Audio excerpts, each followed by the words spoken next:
Atendendo ao pedido aí, eu vou clarear um pouquinho a ideia aqui do que foi essa questão. Não vou responder a questão por completo, porque levaria muito tempo e eu estou no momento finalizando o simulado para que ele possa ficar disponível para vocês amanhã de manhã, tá? Mas, olha o que a questão queria. Paciente do sexo de 73 anos, sexo masculino, portador de hipertensão, o mais importante aqui é ele ser tabagista, se apresentou para avaliação da odontoclínica da PM, após realização do exame periodontal completa, avaliação do exame periapical e de todos os dentes presentes, observou-se as seguintes condições: a ausência, isso é importante, dos elementos 31 ao 42, que foram extraídos recentemente, por apresentar imobilidade excessiva e comprometimento de função, a ausência dos terceiros molares extraídos na juventude por apresentarem semi-inclusos, e isso é um critério de exclusão. Eu estou chamando a atenção do que era importante para conseguir responder a questão, tá? Restauração, presença de cárie, história de cárie, isso traz uma história de uma higiene precária desse paciente. Ainda um índice de placa visível relativamente, ali moderado. Índice de sangramento à sondagem alto, de 65%. Profundidade de bolsa variando de 3 a 6 milímetros nos dentes presentes.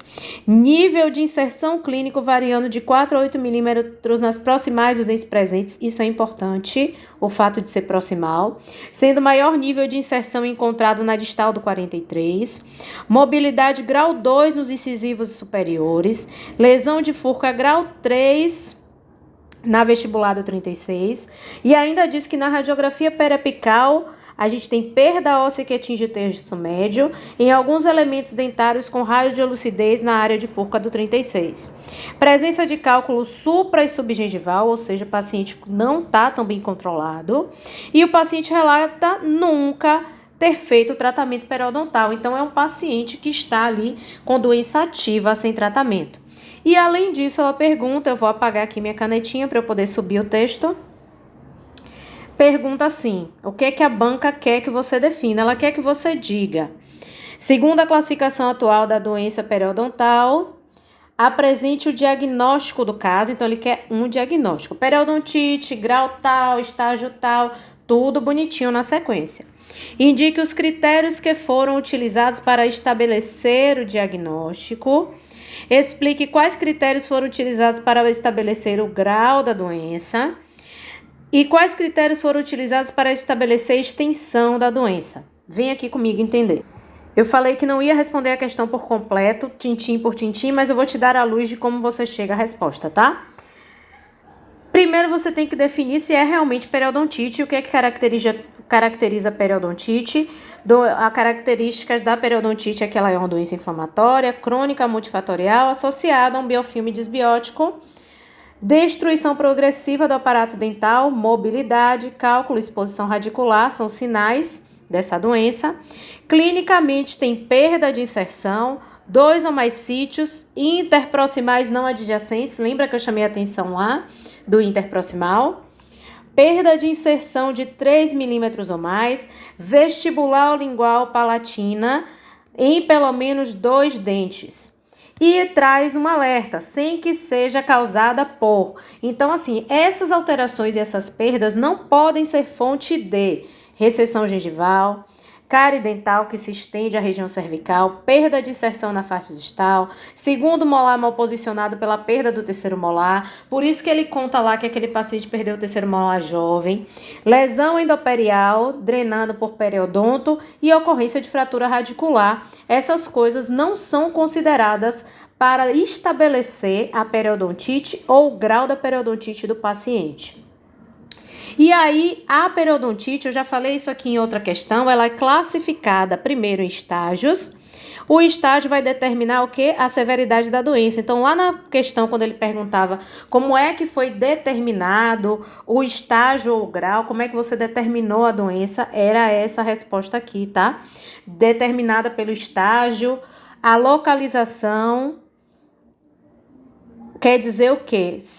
A classificação, se ela é localizada ou se ela é generalizada, que você tinha que dar lá no seu diagnóstico, ia depender de quanto % dos dentes estavam afetados, Qual a porcentagem de dentes acometidos? Então, a classificação, quanto a ela ser localizada ou generalizada, muda de acordo com a porcentagem de dentes afetados.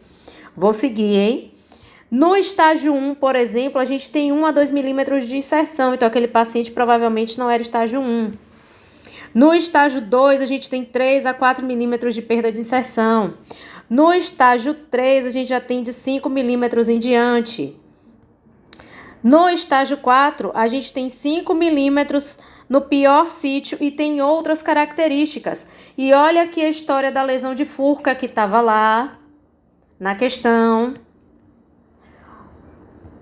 A mobilidade de unidades, nível de perda de inserção, número de dentes perdidos.